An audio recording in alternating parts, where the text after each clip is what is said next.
प्रणाम देवी। प्रणाम। हमारे अहोभाग्य कि विष्णु भार्या ने शिवलोक में पधारकर उसे पावन कर दिया। विराजिए। लेकिन देवी, यदि आप मेरे पति भोलेनाथ के दर्शन के लिए पधारी हैं, तो वो इस समय काशी में विराजमान है। मैं आपसे मिलने आई हूँ। तब तो मैं अपने भाग्य पर जितना गर्व करूं उतना कम है देवी। मेरी समझ में नहीं आता मैं इतने महान अतिथि का सत्कार किस प्रकार करूं। ये तो आपकी महानता है जो मुझे इतना सम्मान दे रही हैं। किंतु सत्य तो ये है कि आज मैं शिवलोक में अतिथि नहीं याचक बनकर आई हूँ। एक विनती लेकर उपस्थित हुई हूँ। विनती? कैसी बातें कर रही हैं देवी? आदेश दीजिए, आज्ञा दीजिए। संपूर्ण संसार जानता है शिव के हृदय में विष्णु वास करते हैं। परंतु देवी, आपको चिंताग्रस्त देखकर मुझे आश्चर्य हो रहा है। मन में चिंता बैठी हो तो मुख दर्पण में उसकी छाया आ ही जाती है। जब कोई माँ अपने पुत्र के लिए चिंता करती है तब वो छिपाई नहीं छिपती। माँ, पुत्र? मैं कुछ समझी नहीं देवी। आप किस माँ और किस पुत्र की बात कर रही हैं? मैं अपने पुत्र की बात कर रही हूँ शिव भार्या। आपका पुत्र? ये कैसी पहेली बुझा रही हैं देवी? कोई पहेली नहीं है देवी। आप तो जानती हैं ना, मानव लोक के एक छोटे से बालक ध्रुव ने भगवान विष्णु से मिलने की ठान ली है और इसके लिए वो कोई भी कष्ट उठाने के लिए तैयार हो गया है। जानती हूँ देवी, लेकिन वो आपका पुत्र तो नहीं है। अवश्य नहीं है, पर मैं उसे अपना पुत्र मान चुकी हूँ। उसने भी मुझे माँ कहा है। देवी, यदि मेरे योग्य कोई सेवा हो तो आपकी आज्ञा सिर माथे पर। आदेश दीजिए। नन्हा ध्रुव घने वन में घोर तपस्या कर रहा है। उस वन में भयानक पशु हैं। मुझे भय है मेरे ध्रुव पे कोई संकट ना आ जाए। देवी, वनराज आपके वाहन हैं, उन पर आपका अधिकार है। मेरे ध्रुव पे कोई संकट ना आए, यही प्रार्थना लेकर मैं आपके पास आई हूँ। बस इतनी सी बात देवी। यदि इसी चिंता ने आपको पीड़ित कर रखा है तो इसे अपने मन से निकाल फेंकिए। मैं आपको आश्वासन देती हूँ कि वत्स ध्रुव पर आंच भी नहीं आने दूंगी। आप कितनी महान हैं। त्रिलोक के सबसे बड़े दानी की आप हृदय स्वामिनी हैं।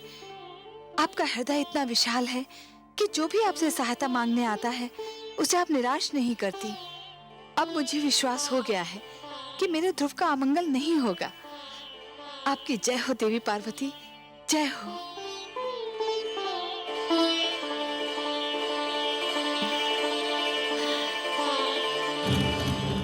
भगवते वासुदेवाय ओम नमो भगवते वासुदेवाय ओम नमो भगवते वासुदेवाय ओम नमो भगवते वासुदेवाय ओम नमो भगवते वासुदेवाय ओम नमो भगवते वासुदेवाय ओम नमो भगवते वासुदेवाय ओम नमो भगवते वासुदेवाय ओम नमो भगवते वासुदेवाय ओम नमो भगवते वासुदेवाय ओम नमो भगवते वासुदेवाय ओम नमो भगवते वासुदेवाय ओम नमो भगवते वासुदेवाय ओम नमो भगवते वासुदेवाय ओम नमो भगवते वासुदेवाय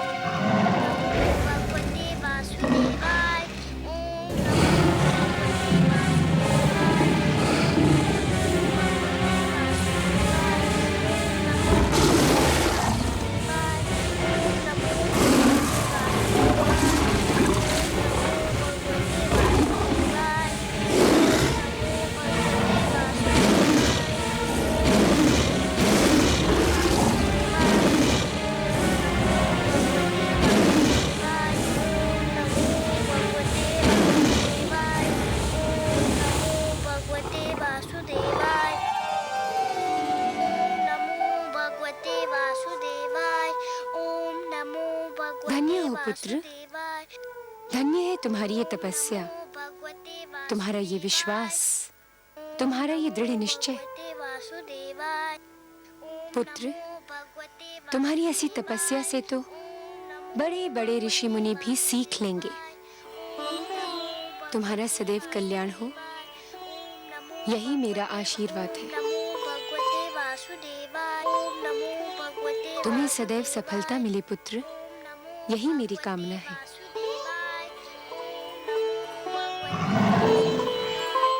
सिंहराज, तुम यहीं ठहरोगे, पुत्र ध्रुव पर कोई संकट न आने पाए। नमो भगवते वासुदेवाय। ओम नमो भगवते वासुदेवाय। नमो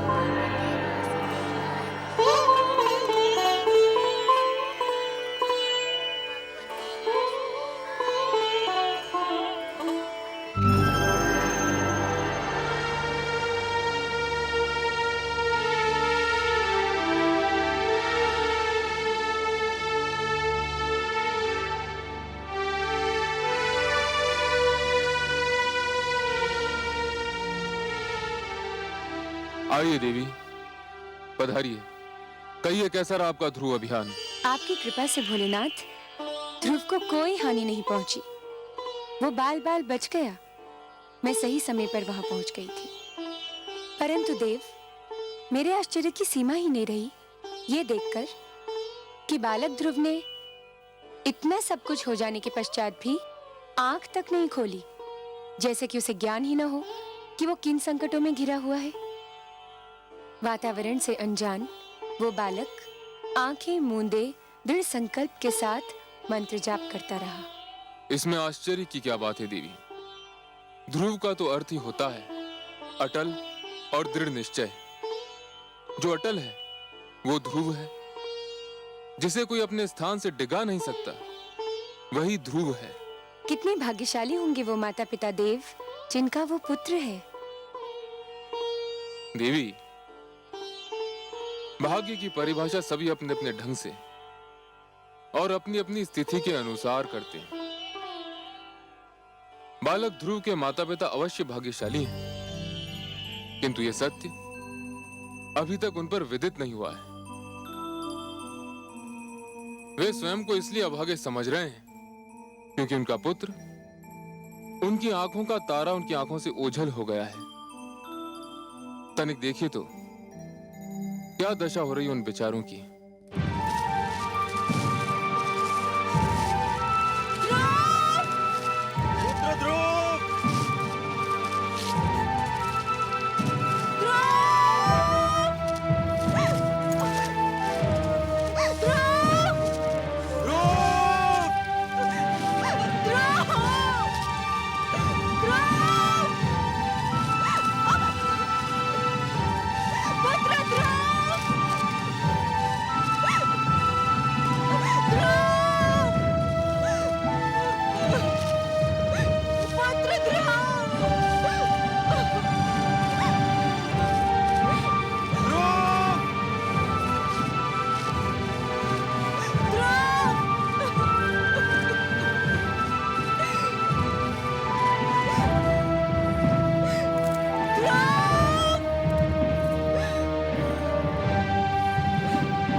नहीं नहीं, हे जल, हम प्यास से तड़प रहे हैं, परंतु हम तुझसे अपनी प्यास कैसे बुझाएं?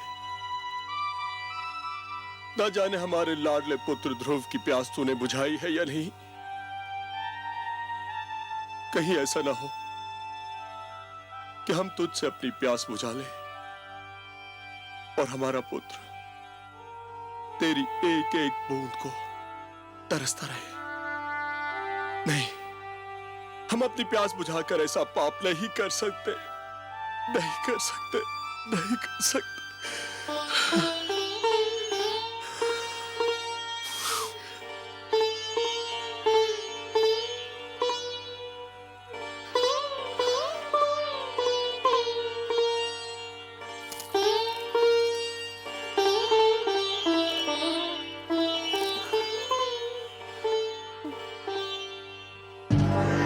नारायण नारायण। देवऋषि आप, महारानी सुनीति, लगता है हमारे भाग्य जाग गए। आपके दर्शन करके तो हम धन्य हो गए। न जाने कब से हमारी आंखें आपके दर्शनों की प्यासी थी। आंखों की प्यास यदि बुझ गई हो तो अब आप जल से अपनी प्यास बुझाएं। जल ग्रहण कीजिए राजन, आप भी, और महारानी सुनीति आप भी। कैसे ग्रहण करें? जब से हमारा पुत्र राजमहल छोड़ के गया है, भूख प्यास सब मिट गई हमारी। न जाने कहा होगा, कैसा होगा। उसे ढूंढ ढूंढ के थक गए हम। राजभवन का पाला हुआ न जाने किन मार्गों में ठोकरें खा रहा होगा वो। आपका पुत्र भगवान विष्णु की खोज में निकला है। जो भगवान की खोज में निकलते हैं, जिनके मन में वो रम जाते हैं, उन्हें भगवान अपनी अनुकंपा की छत्र छाया में ले लेते हैं। संसार की कोई भी विपदा उन्हें छू भी नहीं सकती। हमारा पुत्र कहाँ है इस समय? मैं ये तो नहीं बता सकता देवी, परंतु इतना अवश्य कह सकता हूं, वह जहां भी है सुरक्षित है। क्या हम उसे मिल सकते हैं देवऋषि? ये भी संभव नहीं है, क्योंकि ध्रुव भगवान विष्णु के अतिरिक्त किसी से मिलना नहीं चाहता। फिर आप उससे कैसे मिल सकते हैं? हे देवर्षि, क्या हम उसकी एक झलक भी नहीं देख सकते? नहीं देवी, यह भी संभव नहीं है। क्यों संभव नहीं? इसलिए क्योंकि उसे स्वयं भगवान विष्णु की एक झलक देखने की धुन है, इसलिए आप उसे देख न पाएंगी। मेरा परामर्श मानेंगे राजन? आज्ञा दे प्रभु। आप अपनी राजधानी लौट जाइए। यह संभव नहीं है देवऋषि। मैं प्रण कर कर निकला था कि लौटूंगा तो ध्रुव को साथ लेकर, नहीं तो मैं भी नहीं लौटूंगा। नारायण नारायण। महाराज उत्तानपाद, आप भी विचित्र प्राणी हैं। क्यों प्रभु? आपने तो मानो ठान ली हो कि जीवन भर वही करेंगे जो दूसरों के लिए कष्टदायक हो। ये आप क्या कह रहे हैं प्रभु? मैंने तो कभी किसी को कोई कष्ट नहीं पहुंचाया। किसको नहीं पहुंचाया? कौन सा धर्म निभाया आपने जिससे दूसरों को सुख मिले? मैं आपका कटाक्ष समझा नहीं प्रभु। कटाक्ष नहीं, ये सत्य है राजन। सबसे पहले आप पति धर्म भूले। आपने सुंदरता में अधिक रुचि ली, नीति को महत्व नहीं दिया। सुंदर सुरुचि को पाकर आप सुशील सुनीति को भूल गए। आपने पिता का भी धर्म नहीं निभाया, इसलिए आज आपके जिस पुत्र को आपके स्नेह की छांव में होना था, वह इस झुलसाती धूप में भटक रहा है। और अब अपनी प्रजा को कष्ट देकर आप एक राजा के धर्म से भी विमुख होना चाह रहे हैं। परंतु प्रभु, मैंने प्रजा को तो कोई कष्ट नहीं दिया है। कैसे नहीं दिया? राजकाज की बागडोर और अपनी प्रजा के हित को एक स्वार्थी नारी की दया पर छोड़कर आप समझते हैं कि आपने अपनी प्रजा को बहुत सुख दिया है। जो राजा अपने परिवार की समस्या में पड़कर अपनी प्रजा के हित को भूल जाए, उसे राजा कहलाने का कोई अधिकार नहीं है। एक सुंदर नारी की सुंदरता में आप ऐसा फंसकर भटके कि धर्म का मार्ग ही भूल गए। राजन, जब एक व्यक्ति भटकता है तो केवल वही व्यक्ति भटकता है। किंतु जब एक राजा भटकता है तो पूरा देश भटक जाता है, राष्ट्र भटक जाता है। आप सत्य कहते हैं प्रभु, परंतु मेरे लिए अपने पुत्र को भूल पाना संभव नहीं। मैं राजा अवश्य हूं, पर पिता भी तो हूं। यही तो वो सत्य है राजन, जो एक साधारण व्यक्ति से राजा की और एक राजा से साधारण व्यक्ति की पहचान अलग करता है। एक साधारण व्यक्ति के लिए उसका परिवार ही उसका संसार है, किंतु एक राजा के लिए उसकी प्रजा ही उसका परिवार है। और आप अपने परिवार को भूल गए हैं। अब भी समय है राजन, अपनी भूल का प्रायश्चित कर लीजिए, घर लौट जाइए।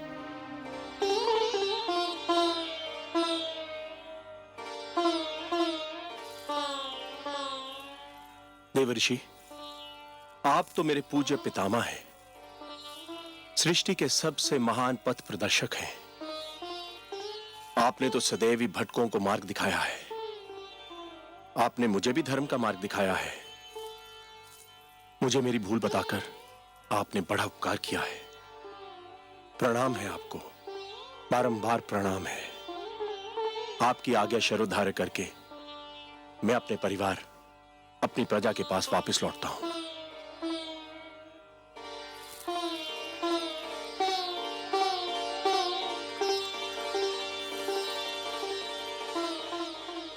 चलिए महारानी।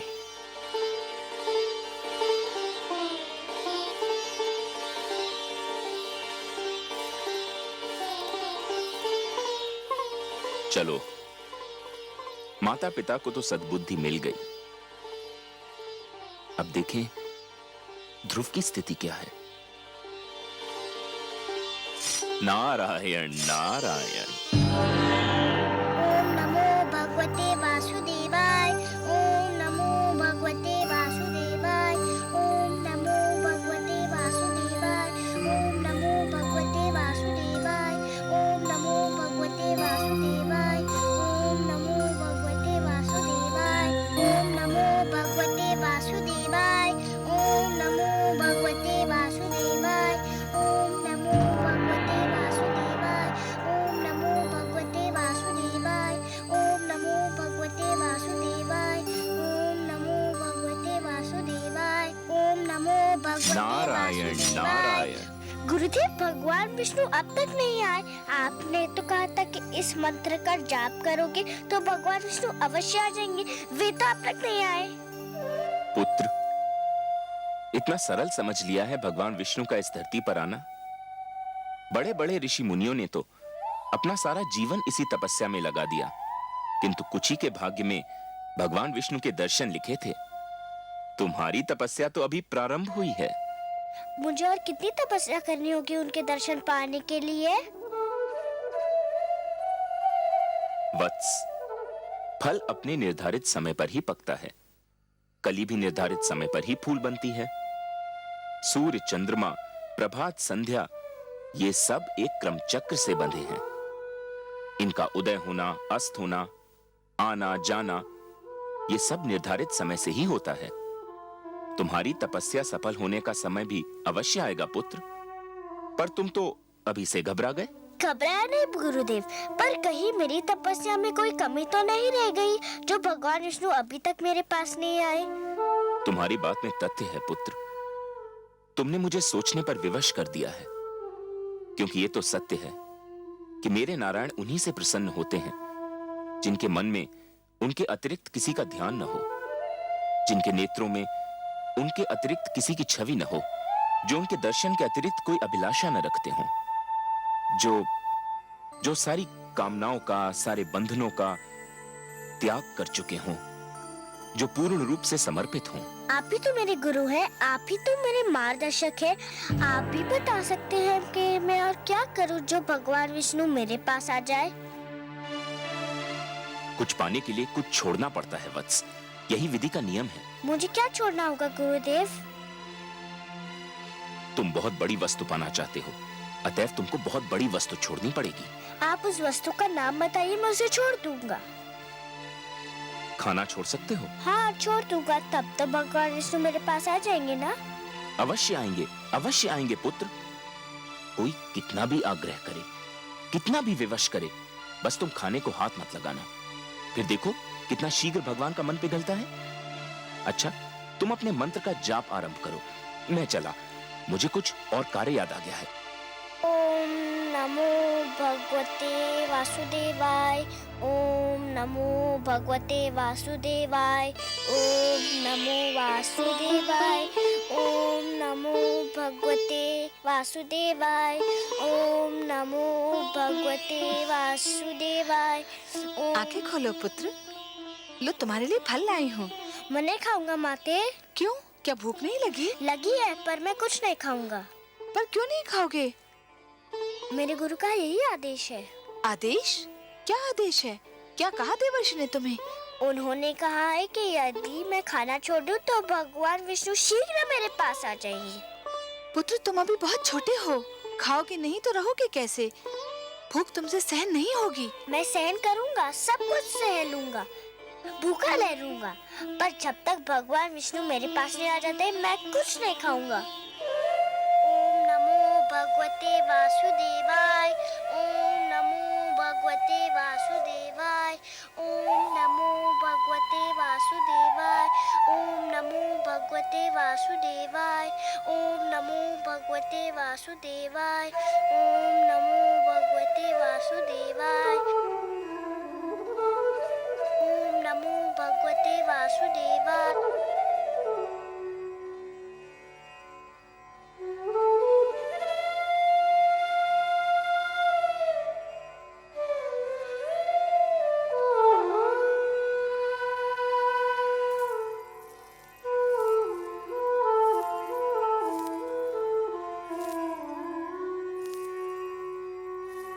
आपका मुख आपके मन का दर्पण है देवी। मन में चिंता हो तो उसकी छाया आपके मुख पर कहीं दूर से दिखाई देने लगती है। और आज तो आप सिर से पांव तक चिंता की मूर्ति बनी हुई हैं। सब कुशल तो है? कुशल कहाँ कमल नयन, देवर्षि नारद को न जाने समस्याएं खड़ी करके क्या आनंद आता है। एक और नई समस्या खड़ी कर दी उन्होंने। अब कौन सा नया पुष्प खिलाया उन्होंने? पहले तो उसे वन में तपस्या करने के लिए छोड़ दिया। मुझे यही चिंता क्या कम थी कि वन के पशुओं से उसकी रक्षा कैसे होगी। और अब उन्होंने ध्रुव को आदेश दिया है कि आहार भी त्याग दे। देवर्षि ध्रुव के गुरु हैं। गुरु की आज्ञा का पालन करना शिष्य का कर्तव्य होता है। गुरु तो भगवान से भी बड़ा होता है। इसका अर्थ ये हुआ कि आप भी देवर्षि से सहमत हैं? वो तो नन्हा सा बालक है, तनिक सोचिए तो, आहार त्यागने से उसकी क्या दशा हो जाएगी। क्षमा कीजिए प्रभु, संभवतः आपको भी उसकी पीड़ा पर दया नहीं आ रही। ये आप नहीं बोल रही हैं देवी, ये आपके भीतर समाई हुई एक नारी, एक माँ बोल रही है। यही समझ लीजिए करुणा सिंधु, पर मुझसे उसकी दशा देखी नहीं जाती। दया कीजिए उस पर, दया कीजिए मुझ पर। मुझे आपसे सहानुभूति है देवी,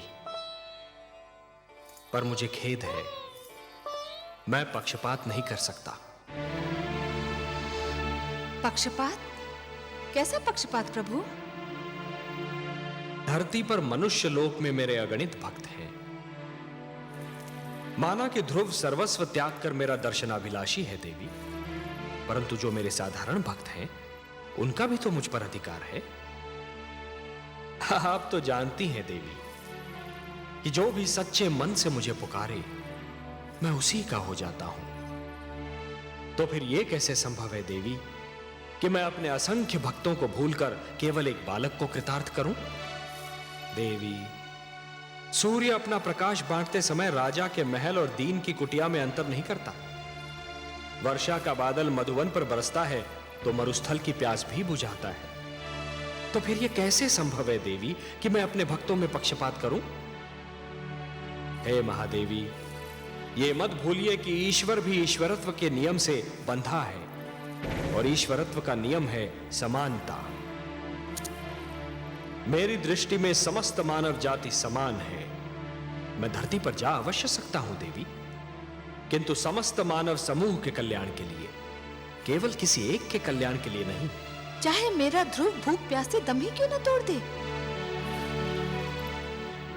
मैं आपसे पहले भी कह चुका हूं देवी कि मैं विधाता के कार्यों में हस्तक्षेप नहीं कर सकता। मुझे आपसे सहानुभूति है, परंतु यदि विधाता ने उसके भाग्य में यही लिख दिया हो तो फिर यही होकर रहेगा।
गंधर्व मलय केतु, ये नन्हा सा बालक अकेले इस भयानक वन में क्या कर रहा है? देखते नहीं गंधर्व राज चित्ररथ भगवान विष्णु के मंत्र का जाप कर रहा है। ये बालक अवश्य ही उनका मन जीतने का प्रयत्न कर रहा है।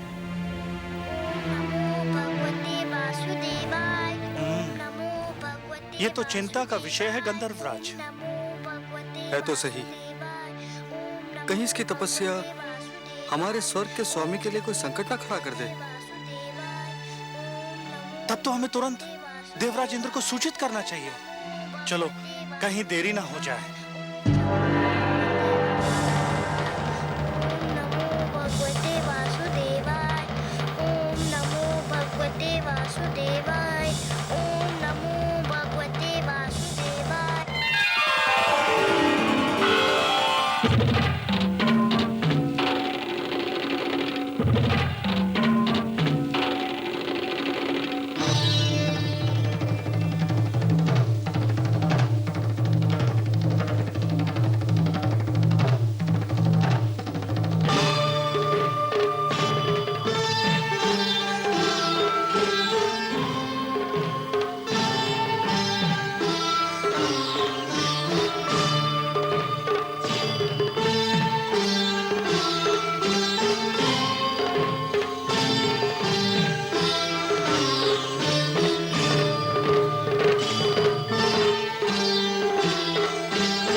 देवराज, देवराज, देवराज! क्या बात है गंधर्वराज चित्ररथ? क्या हुआ गंधर्व मलय केतु? तुम दोनों इतने घबराए हुए क्यों लग रहे हो? क्या कहीं कोई अनर्थ हो गया? अनर्थ हुआ तो नहीं देवराज, पर हो अवश्य सकता है। स्वर्ग पर संकट की छाया है। क्या कह रहे हो? तुम तो लगता है अपना मस्तिष्क ही खो बैठे हो। तुम बताओ मलेकेतु, क्या बात है? हम दोनों एक वन से जा रहे थे कि हमें एक छोटा सा बालक भगवान विष्णु की तपस्या में मग्न दिखाई दिया। तो क्या हुआ? उसके सामने फलों से भरी थाली रखी हुई थी, सारे फल सूख चुके थे। इसका अर्थ यह हुआ कि उसने आहार भी त्याग दिया है। बड़ी कठिन तपस्या लग रही थी उसकी। एक बालक क्या और उसकी तपस्या क्या गंधर्वराज? हमें इससे क्या भय? हमारे मन में उसे तपस्या करते देखकर ये भय समा गया कि कहीं वो भगवान विष्णु से इंद्रासन ना मांग ले। मेरा आसन? ये क्या कह रहे हो? गंधर्व मलयकेतु सत्य कह रहे हैं देवराज। धरती लोक के वासियों की दृष्टि सदैव इंद्रासन पर लगी रहती है। इंद्रासन इतना महान है कि हर कोई उसे लेना चाहता है। स्वर्ग को कौन नहीं जीतना चाहता देवराज? तुम दोनों ने तो मुझे चिंता में डाल दिया। नारायण नारायण।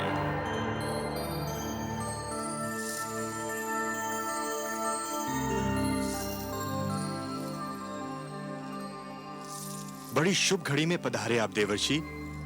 मैं सोच ही रहा था कि अपनी चिंता का भागीदार किसे बनाऊं कि आप आ गए। मैं आपकी कोई सेवा कर सका तो स्वयं को धन्य समझूंगा। आपको ज्ञात है कि एक बालक वन में भगवान विष्णु के लिए तपस्या कर रहा है? हाँ, मैं जानता हूं। उस बालक का नाम ध्रुव है। क्यों कर रहा है वो तपस्या? बड़ा विचित्र प्रश्न है देवराज। क्या आप किसी को तपस्या करने का भी अधिकार नहीं? परंतु उसकी तपस्या का कोई तो उद्देश्य होगा। तपस्या, साधना, भक्ति और आराधना ये व्यक्तिगत कार्य हैं देवराज। जो जिसकी पूजा करता है वही उसका उद्देश्य समझता है। आराधक और आराध्य के बीच आने का किसी को भी अधिकार नहीं। मुझे इतना भोला न समझिए देवर्षि। धरती के वासी स्वार्थ के बिना ईश्वर की पूजा भी नहीं करते। इस बालक का भी अवश्य ही कोई स्वार्थ है। मानता हूं देवराज, आप सत्य कह रहे हैं, किंतु ध्रुव के विषय में कहना उचित न होगा। क्यों? मानव लोक के वासियों के मन में साधारणतया दो ही प्रलोभन होते हैं।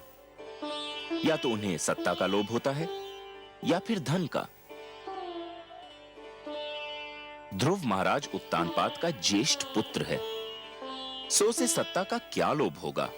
सत्ता तो आज नहीं तो कल उसके हाथों में आनी ही है। और आप तो जानते ही हैं देवराज कि धरती पर जिसके हाथों में सत्ता होती है उसके चरणों में धन का ढेर लग जाता है। सो ध्रुव को धन का भी लोभ नहीं हो सकता। हमारे गंधर्व तो कुछ और ही सोचते हैं। क्या सोचते हैं आपके गंधर्व? इनका विचार है और हमारे विचार में इनका विचार कुछ अनुचित भी नहीं कि ध्रुव भगवान विष्णु से वरदान में हमारा सिंहासन मांगने वाला है। नारायण नारायण। देवराज, धरती पर कई बार प्रलय आई और फिर सृष्टि की रचना भी हुई। युग बदले, शताब्दियां बदली, कल्प बदले, मनवंतर बदले, पर नहीं बदले तो आप। उधर क्षण भर को किसी ने साधना में आंख क्या बंद कर ली, इधर आपका सिंहासन डोल गया। विश्वास कीजिए देवराज, ध्रुव का ऐसा कोई उद्देश्य नहीं है। आप जानते हैं देवर्षि की इंद्रासन पर सबकी आंखें लगी रहती हैं। पहले भी कई बार कई लोग इसे हत्याने का प्रयास कर चुके हैं। मुझे यही चिंता है। आपको चिंतित रहने का इतना अभ्यास हो चुका है देवराज कि यदि आप चिंतित न लगें तो अधूरे से लगते हैं। ध्रुव की दृष्टि में इंद्रासन तुच्छ है। उसकी दृष्टि तो कहीं और ऊंचाई पर लगी हुई है। परंतु आप चाहते क्या हैं देवराज? मैं चाहता हूं कि उसकी तपस्या में बाधा पड़ जाए। उसकी साधना टूट जाए। आप अपनी इच्छा के स्वामी हैं देवराज, किंतु इतना जान लीजिए कि ध्रुव के मन में जो सूर्य उदय हो चुका है, उसे विरोध की कोई भी घटा ढांप नहीं सकती। उसके जीवन में जिस सुगंध ने जन्म ले लिया है, उसे कोई भी दीवार रोक नहीं सकती। मैं रोकूंगा उसे, आप देखते जाइए। अवश्य दिखाइए। मुझे तो यूं भी आपकी लीला देखने में बड़ा आनंद आता है। नारायण नारायण। रक्षिता, आज्ञा देवराज। रक्षिता, तुम्हें अभी इसी समय धरती पर जाना है, उस वन में जाना है जहां एक नन्हा बालक ध्रुव भगवान विष्णु के लिए तपस्या कर रहा है। तुम्हें उसकी तपस्या भंग करनी है। जो आज्ञा देवराज। उसकी तपस्या भंग करने का ढंग मैं बताता हूं तुम्हें, ध्यान से सुनो। ओम नमो भगवते वासुदेवाय। ओम नमो भगवते वासुदेवाय। ओम नमो भगवते वासुदेवाय। ओम नमो भगवते वासुदेवाय। ओम नमो भगवते वासुदेवाय। ओम नमो भगवते वासुदेवाय। ओम नमो भगवते वासुदेवाय। ओम नमो भगवते वासुदेवाय। ओम नमो भगवते वासुदेवाय। ओम नमो भगवते वासुदेवाय।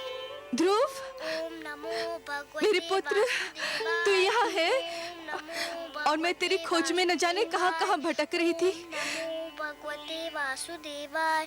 ओम आंखें तो नमो खोल मेरे राज भगवते दुलारे। वासुदेवाय। ओम देख, नमो भगवते वासुदेवाय। देख मैं तेरे सामने खड़ी हूँ। ओम नमो भगवते वासुदेवाय। देख तेरे वियोग में ओम नमो भगवते मेरी क्या दशा हो गई। ओम नमो भगवते वासुदेवाय। ओम नमो भगवते वासुदेवाय।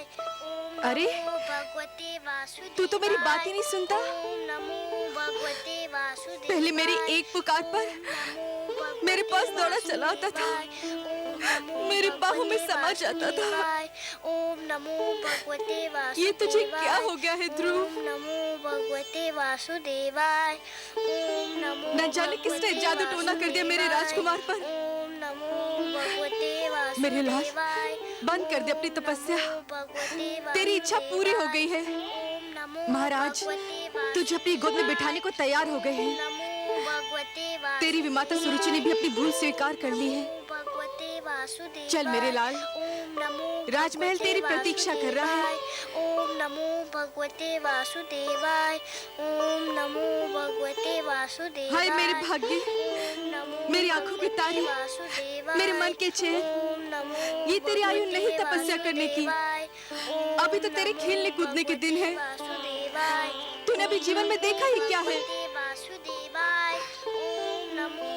तुझे मेरी सौगंध, बंद कर दे ये जाप। भगवते वासुदेवाय। ओम नमो भगवते वासुदेवाय। यदि तूने जाप नहीं बंद किया तो मैं अभी यही तेरे सामने अपने प्राण त्याग दूंगी। ओम नमो भगवते वासुदेवाय। ओम नमो भगवते वासुदेवाय। ओम नमो भगवते वासुदेवाय। ओम नमो भगवते वासुदेवाय। ओम नमो भगवते वासुदेवाय। ओम नमो भगवते वासुदेवाय। ओम नमो भगवते वासुदेवाय। ओम नमो भगवते वासुदेवाय। ओम नमो भगवते वासुदेवाय। ओम नमो भगवते वासुदेवाय। ओम नमो भगवते वासुदेवाय। ओम नमो भगवते वासुदेवाय।